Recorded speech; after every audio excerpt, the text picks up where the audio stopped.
Hi, I'm KB with Nerdophiles. How are you? Very well. Nice to see you. Nice to see you too.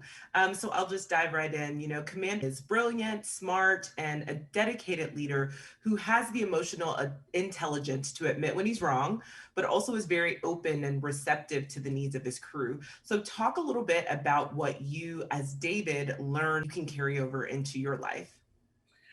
Well, leadership is not something everyone is good at, and it's also, if everyone was good at it, everyone would probably do it. But this is also very specific. This is a guy tasked with leading a squad of astronauts to find a planet that we can colonize because we have destroyed our own. So this is someone who is a highly capable individual. One of the things that George Clooney, our director, and I discussed a lot was what it takes to be a good leader.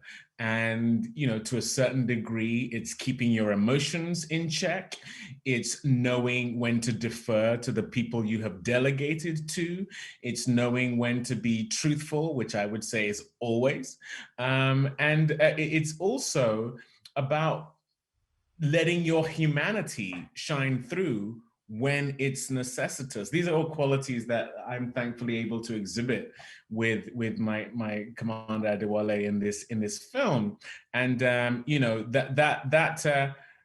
on top of all of that, getting to watch George Clooney be the captain of the Midnight Sky. He is an exemplary leader himself, and so a little bit of that crept into my performance also. Have different types of leadership styles. Augustine often prefers to kind of be siloed in a Right. lot of ways. Just because that's kind of his personality. So, just really when preparing for this role, what kind of additional background research did you do? Because, again, like you mentioned, it is a very highly skilled role in the sense that, this is a very specific skill set. So, talk a little bit about the background research that you did in order to prepare. Well, wonderfully, we had access to actual astronauts who we could quiz about what in our script felt real and authentic and not, so that we could pull it towards the authentic, but also what actually experientially goes on so that we can imbue our characters with that. Thankfully, there's some great documentaries and footage. You can literally get on this very device I'm talking to you now. I could look into the International Space Station live right now.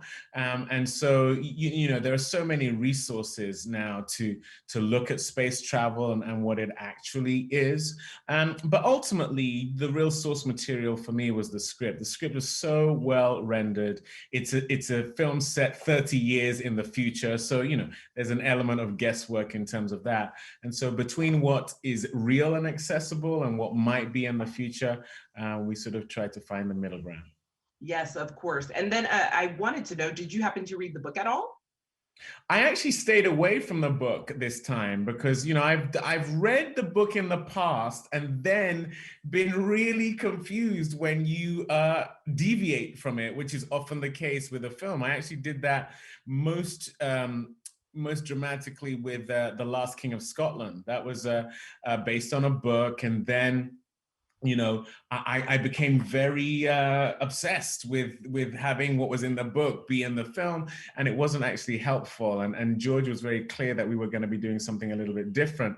That in fact, my name in the book is Tom Harper. My name in the actual film is Gordon Adewole. We changed it because I wanted him to be a person of African descent. I hadn't seen that in a movie like this before, so that was just one of the many changes we made with the movie. Well, perfect. Well, thank you so much for chatting with Nerdophiles. I really appreciate it. Thank you. It was a pleasure.